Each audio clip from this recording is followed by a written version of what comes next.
This video tutorial will be on Honeybot. It's a honeypot for Windows that's designed to be very simple to install and lets you see what kind of attacks are coming in on this box. Trim, one of my readers, told me about it. Now, I'm going to be using it mostly for its ability to sit there, emulate a whole bunch of services, and then I'm going to sniff the traffic using Wireshark to find out even more details of what's going on.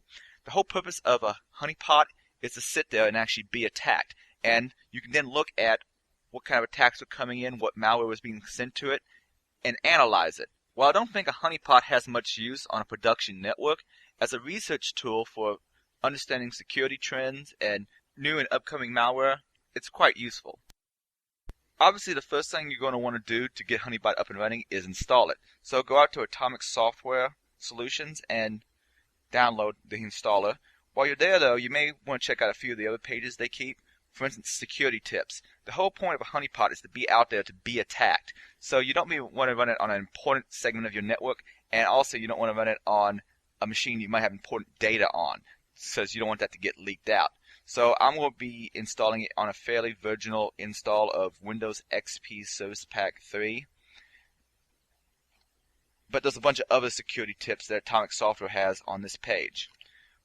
The way I'm setting this up is I set my router to have the IP address of this VM set to be its DMZ IP address, basically demilitarized zone. Any traffic coming in from the internet is going to be sent to this particular IP address. Another thing you can do at the Atomic Software website is check out packet trends and protocol trends.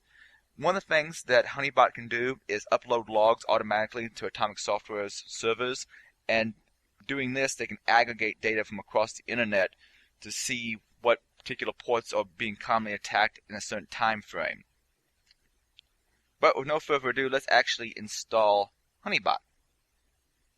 Run the installer, and it's just your typical Windows installer. Next, next, yes, yes, next, next, yes, yes. The first time you launch Honeybot, it's going to ask you to configure it. I'm not going to make many changes here. I am going to turn off Enable Sound Alert because that's just going to get annoying quickly. One of the features that Honeybot has is the ability to capture binaries. This is kind of interesting from the standpoint that you could possibly capture malware this way. And whenever it captures some, it's supposed to put it in this folder. Now, so far, I haven't caught anything interesting, but your mileage may vary. I'm going to show an alternate way of collecting more data using Honeybot here shortly. You can set up email alerts, though that might get annoying really fast, considering how much internet background radiation there is. Automatically exporting to CSV files, so you can take your logs and bring them into some other tool for sorting and parsing, like a database or even Excel.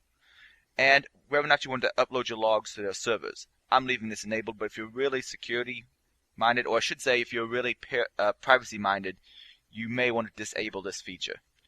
Also, you can enable or disable checking for updates. Now, as you've already noticed, I have some data there that I've collected previously. That's because I've installed Honeybot over an old installation. And you'll see in a second that a log comes up from the previous installation. Before I go into looking into individual entries in this log, I'm going to show you a few other things you can set. I'm going to stop the engine for right now. And a few things you can set besides the main things inside of the options control panel is a whitelist. Let's say there's certain IP addresses you don't want to make log entries for, like maybe stuff on your internal network you just want to ignore. You can add that here. You can also say what particular services Honeybot should try to emulate.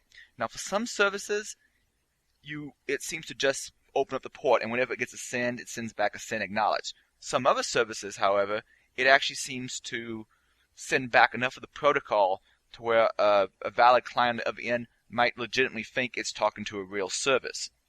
But you can configure what port it's going to listen on here. However, I don't see an option in Honeybot to configure your own special responses for services. Hopefully they'll have that in a future version. Let me go ahead and start the engine back up and give you a demonstration of what I mean. I'm going ahead and web surf to the IP address I'm running it on. And you see it responds with just enough of a web page to where it looks like it's possibly a valid service. Let's sort the entries we have in this log by size and take a gander at one. See if we can find something interesting. This is some traffic that came in on port 25, and apparently this individual was trying to use SMTP that honeybot emulated to be a mail relay. Anything you see of RX is stuff that you received. TX is what your honeybot sent back out. But here you have various information. You can also view it in hex view for each individual packet. But I'm going to show you an alternate way of even finding more information here in a second. But you get the general idea. You can look for your logs and see what people have been trying to send you.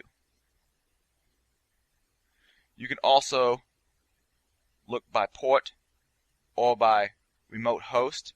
And if you have been running Honeybot for a while, you'll see several logs in here. And it seems that each day it creates a new log for Honeybot. And so you can look at previous days, just open them up. Unfortunately, it seems to add automatically whatever log's currently open. So for archival purposes, that's kind of not so great. But luckily, you can always just back up those logs and maybe take them to another machine to look at if you really wish. Now that I've shown you that much, I'm going to show you something extra you can do to get even more data while running Honeybot. Let's say you wanted to find out more information about what packets are being sent to you. Well, a nice feature, or a nice thing you can do is run Wireshark in parallel to Honeybot. Or more specifically, I'm not going to run Wireshark.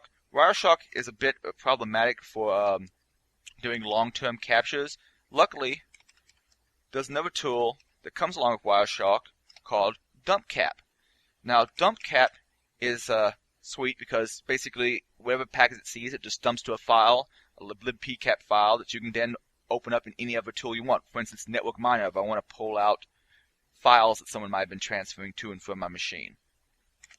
But the first thing I gotta do is gotta figure out what interfaces our machine has and which ones we want to sniff on.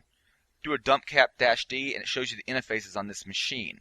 Now, unfortunately, Windows doesn't have nice, easy-to-use interface names like ETH0, like Linux does, so I'd have to copy and paste this when I issue my command. However, I'm going to make this a little simpler. I've already set up a command. I'll just copy and paste it and use it for my capture. When we use this dumpcap, use the -I option to tell it what interface to use, the -W to tell it what file to write out to, and so far this is looking very much like TCP dump, if you're familiar with TCP dump. Another thing we can add on here is the -F flag to tell it to use a capture filter, and I want to tell it not to give me broadcast or multicast traffic in my PCAP file. The reason for this is I'm on a Windows network, it's fairly chatty, and there's going to be a lot of data in there that I just don't necessarily care about. But I'll go ahead and fire that up. And it's creating a little PCAP file called delmi.pcap. Now, if you want to generate some traffic so you know for sure that you got your DMZ settings correct on your router, what you might want to do is go out to Google, do a Google search for nmapme, and this gentleman has an automatic nmap self-port scan. And we'll run that, and if I went back to Honeybot, assuming my VM wasn't lagging like all hell,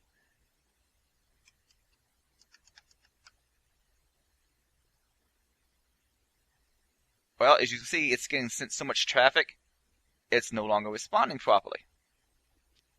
Let's see if we can get it up there. There we go. As you can see, it's got a whole bunch of traffic that came in because of the port scan. Let me go and end this capture, and let's actually go look at some of the data that was captured.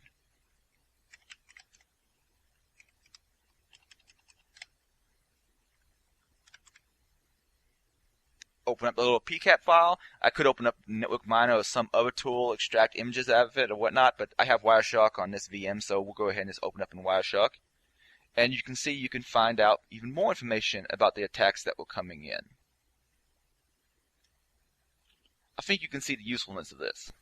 I hope that you've enjoyed this video. Here are a few links to some other useful resources if you want to do more research on this topic.